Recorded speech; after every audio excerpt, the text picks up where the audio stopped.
And there are three pieces to that are important that I want to talk about, just as a refresher and a reminder. The first piece would be that URL, that route that the user can actually hit.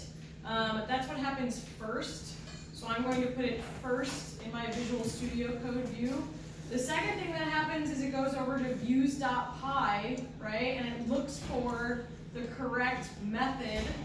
And the thing it does after that is it goes to the HTML page I told it to, right? Yes? The URL is the app or the record? What do you think?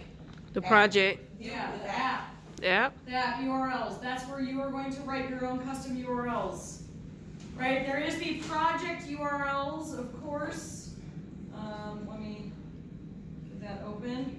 But this project URLs file just tells it to go look in my app URLs, right? Oh, okay, yeah. Unless you are doing multiple applications, once you set this up, you really don't have to have this file open anymore. Okay? Yeah, let me put a comment at the top here. So these are my app URLs, right? Right now I have a single URL. I have the index URL. That URL goes to views.index. And that means in views.py I have to have something called index. And I do. We can get rid of all the date time stuff. Cool. When someone hits the index route, this is going to return a render response. And it's going to go to form app/index.html, right? And if I tell it to go there, that means I have to have an index.html file. Again, I use this as the time example, but now it's actually form test.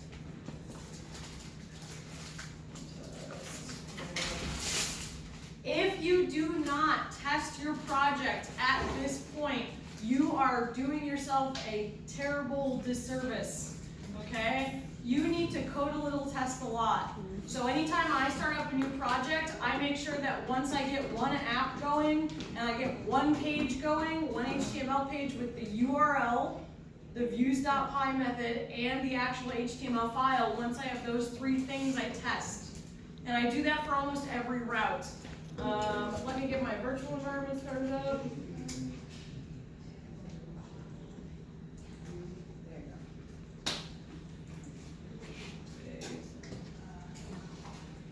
Find where this project is saved and get over there.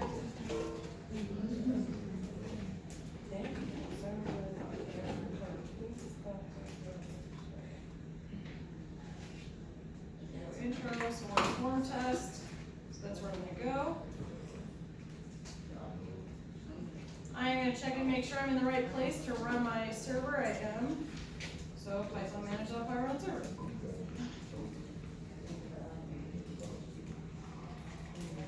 So again, very first thing I do is set up an index route because I need to know if this is working before I work on it, right? See, I'm getting an error already. Imagine if I had made 10 other pages and 10 other routes and 10 other methods, and I got an error the second I started it. Well, in reality, this error is in one place. And the place I know where it is right now is views.py for this one method that I have. Easy peasy, code a little, test a lot. I don't have a tangled mess to go through to troubleshoot, right? And here's the issue. I don't have any context to send over, so of course it doesn't exist. There we go, form test, perfect. So now I know that that's working, so I'm going to make my next page, right? I see what a lot of you are doing for the Choose Your Own Adventure is you're making a bunch of HTMLs, you're making a bunch of routes, you're making a bunch of whatever, and then you're kind of hooking it all together later, like actually making it work later. There's a benefit to that, and you know, you don't have to break your train of thought too much because you're working on this a big chunk of the same thing. But just be aware that if you don't have these three pieces for each route, you're not going to be able to see your pages, right? So even if I am just processing a form, I still need a route for that. I still need a method for that, right? But just remember, think about your user friendliness, like your use case. Sometimes the first page doesn't have the form on it. Sometimes the first page does have the form on it. It's up to you what you want to do, right? I'm going to put an enter button on here just because I want to show you how to do that. So let's say that this is just a welcome page and I have a start button, right? The way that you link to other pages on your site is not always with a form. If you just want to go somewhere, you can use an A tag. And I'll show you what that looks like in a second. But I can't go anywhere unless I have a place to go, right? And the way I go places on my site is with a URL, a view, and then another HTML page, right? So I'm going to set up a URL. Let's call it start. It's also really good to pick what your URLs are called, what your routes are called before you begin, right? There's a group that has a lot of the same route with just a number after. That can get really confusing. So try to give your routes and your methods names that make sense for what they are, right? So this is going to be my start page, so I'll call it start. Don't call it like 1, 2, 3, 4, 5. That would get really confusing. Views.start. Again, I prefer my route and my method to match each other. I think that makes the most sense. Matchy. In views.py, I'm going to make a new method for that. And of course, I'm going to get an error. Why do I have an error? Yeah, right? I just told my project while it was running that there's a new route that's going to lead it somewhere called start, and it's saying, hey, your views doesn't have anything called start, and that's true because I haven't made it yet. So remember that some errors are going to be thrown because there are 3 pieces you have to have for it to work. The route, the method, and the HTML. That's like the 3rd time I've said it, so everyone should know it now. Define start request, right? All I'm going to do here is return a template. Let's see. I don't have it yet, but I'm going to guess what it's called. And what do you think I'm going to call it? Start. Wow. Yes. Excellent. So now I have a method here. See how my server restarted? And it's like, cool, all right, I don't see any errors. If I try to go to start directly, I will get an error and it will say template does not exist. That's because now I have 2 of the 3 pieces. I have the route, I have the method, but I don't have the actual page. So let's go make the page. I have some other pages in here, but I'm not going to use them. Start.html, excellent. Let's do my HTML boilerplate. And again, before I write any of the stuff on here, before I make the form, before I do whatever, I'm just going to put an H1 that says start. And I'm going to make sure I can get there before I actually start building the page. Code a little test a lot. So now I know I can get to start directly by typing it into my address bar. So I'm going to go to my index and try to get there with a button, right? One way you can do this is with an href. These were our links, and up to this point we have kept them mostly empty because we have not had anywhere to go. And right, it would just say, go. Do a little arrow, I guess. Let's see how that looks. Go back to my home page. Oops. So here's go, right? When I click on it right now, nothing happens because it's not going anywhere. The thing inside the quotes here for href is where it ends up going. So I need to figure out what to type here. A lot of people start out by putting the name of the HTML file, right? That's what you would do for a static website. That means a website that's just made of HTML files. But remember, our site is not static. It has some static pieces, but it's a server that is serving us up stuff. So anytime we want anything now, our server has to give it to us. So we need to hit a route here. If my goal of hitting the go button is to get to the start page, I have to think, well, how have I set it up so that in my web app, people can get to the start page? Well, I made a route called start, right? So I'm going to tell my anchor tag to try to go there.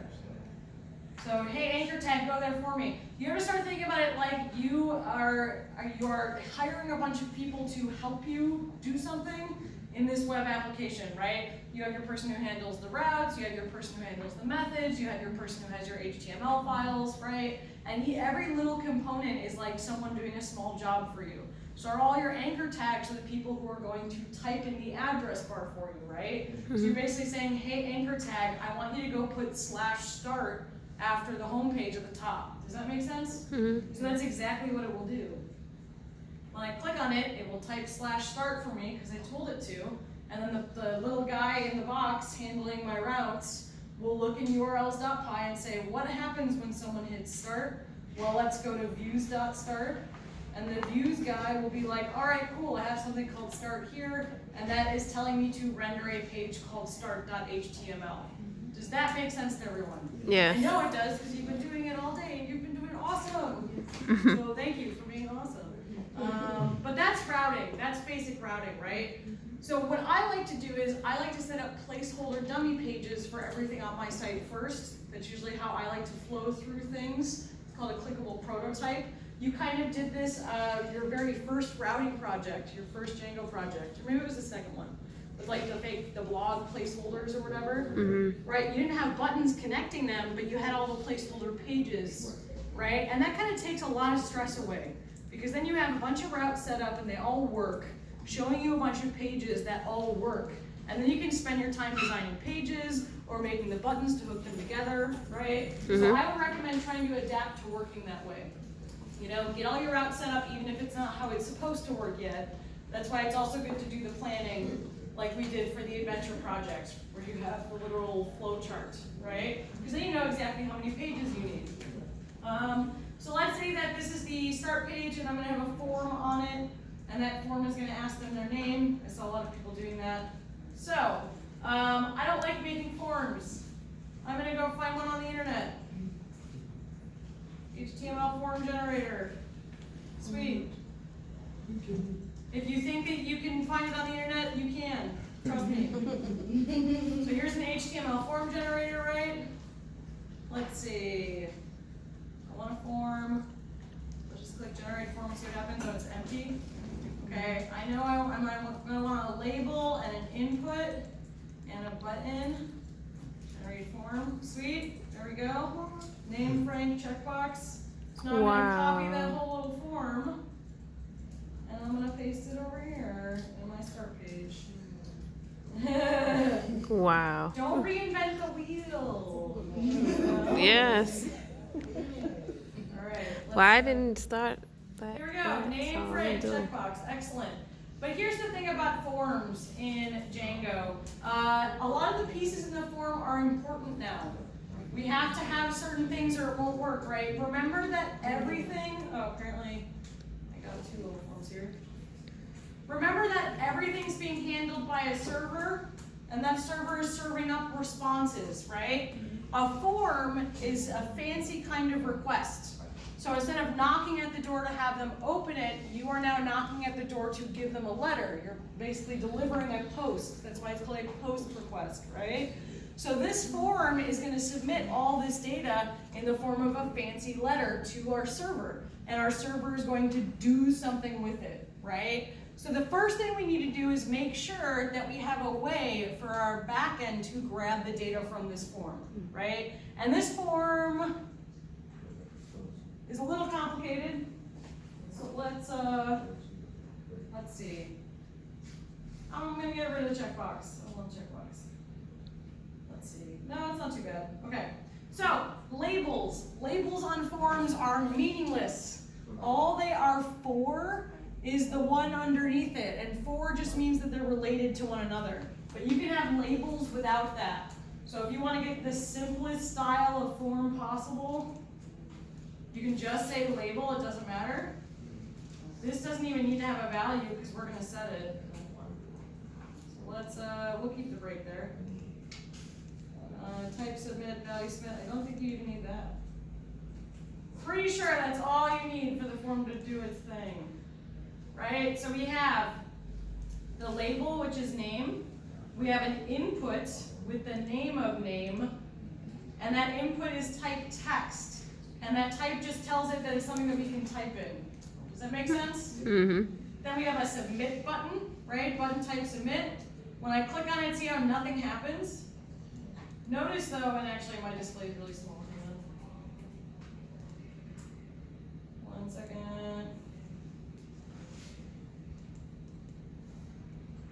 Alright. So, see how that says name equals blank? That's weird. Why did that show up there, right? Let's try this. Oh look, name equals and. What's up with that?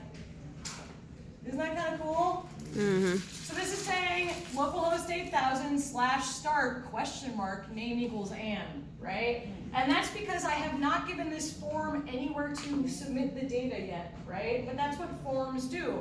Forms want to send data somewhere else. So the form is like, well, the first thing I'm going to try is I'm going to try to put it all up here because that's how I know to navigate to places, right? The action that the form is taking right now is it's trying to take the name and put it somewhere else, give it back to the server. But we have not set up a route for our form to do that. Because remember, everything has to happen through routes. Does that make sense? Yes. So, let's go to our URLs and let's give that form a place to go.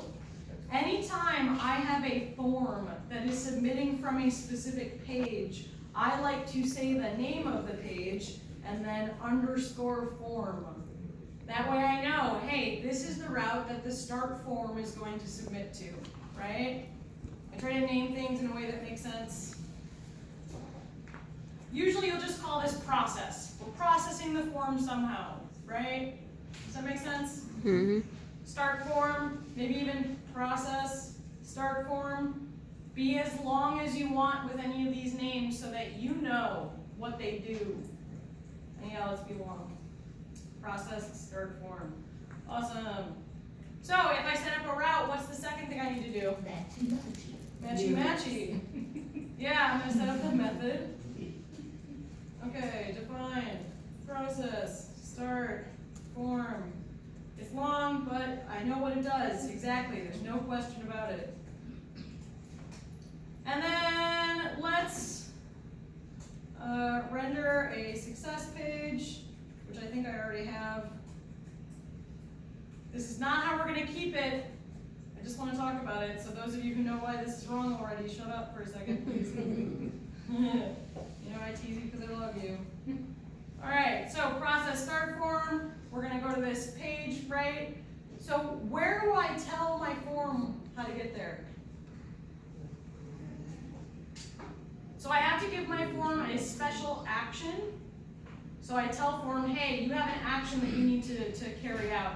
And just like we told our A tag to type in the browser bar, we're gonna tell our form to type in it as well. We're gonna say, hey, I want you to hit this process start form route.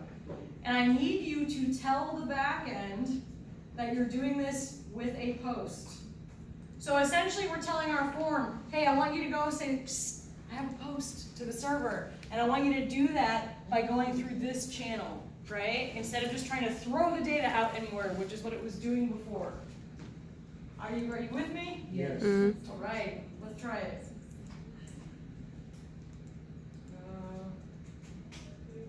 Sometimes I don't know, when I don't see things change too much, I don't trust it. I manually shut down and restart, and then I go back to my home page and start from the beginning. It's always good to do that because you never know if you change something somewhere else on accident. So really try to thoroughly test your entire site frequently. Doing your own bug testing will save you time in the end. Go, form, submit. All right. So I got an error. CSRF verification failed, right? And this is one of the best errors you'll ever see because it tells you exactly what you need to do to fix it, and it's one of the only ones that does that, right? It says your browser is accepting cookies. The view function passes a request to the template's render method. In the template, there is a CSRF token tag inside each post form that targets an internal URL, right? So it's saying if this form is going to try to talk to the server's like, look, unless you give me a token, I can't even see you, okay? This is how we have security, and these things were added slowly over time to our web apps and our frameworks to keep things safe. So anytime you start a form, you just have to give it that token at the top. That's it. Let's go back. Let's try to submit it again. Oh, I gotta refresh.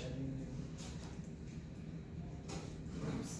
Well, it worked, but I didn't actually give it any data. Great, success, excellent, right? Mm-hmm. Now I'm at the process start form route. I'm on my success page.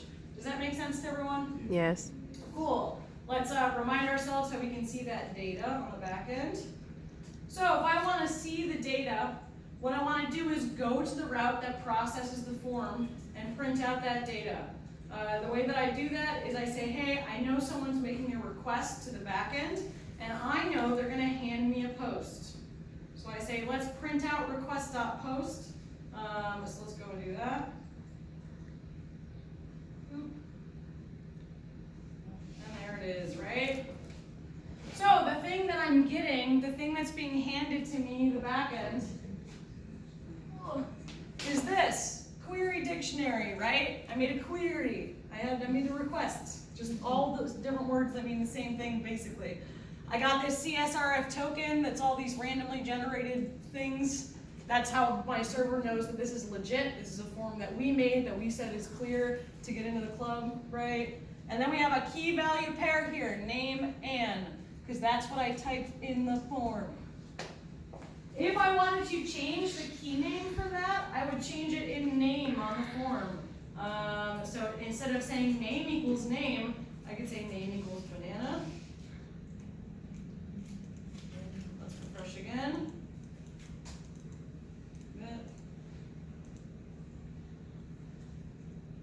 Oh, hang on. Restart. Excellent. Let's go back to the beginning. Try to do good practices while everyone's watching. There we go, success, right? And now instead of saying name is Ann, it now says banana is Ann, right? Anything you put on your form for its name is how you're gonna access that data on the back end, right? So I still want it to be called name though, because that makes more sense. Cool. Here's the problem though, and some of you have already done this reading. If I hit refresh on this page, see what this pops up? Mm-hmm. So it says confirm form resubmission. The page that you're looking for used information that you entered. Returning to that page might cause any action you took to be repeated. Do you want to continue, right? And you'll see this sometimes if you make a purchase on Amazon or somewhere and you hit the back button, right? But I didn't hit the back button, I hit the refresh button, right? And that's not good because, you know, refreshing a page is something we do frequently. What if this was the page that gave me all of my receipt information, right? Mm-hmm. If I wanted to visit this page again, or refresh it, or whatever, I might actually end up paying twice.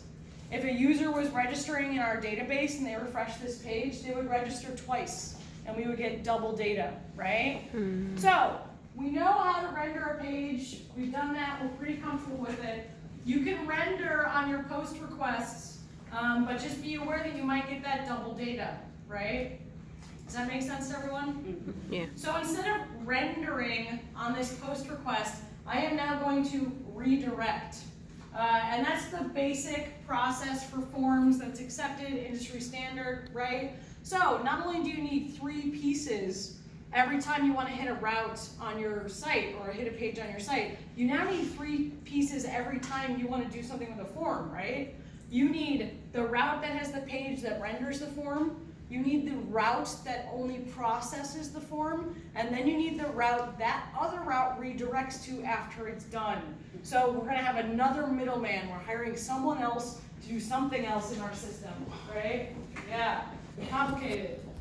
That's security, man. So now, instead of just having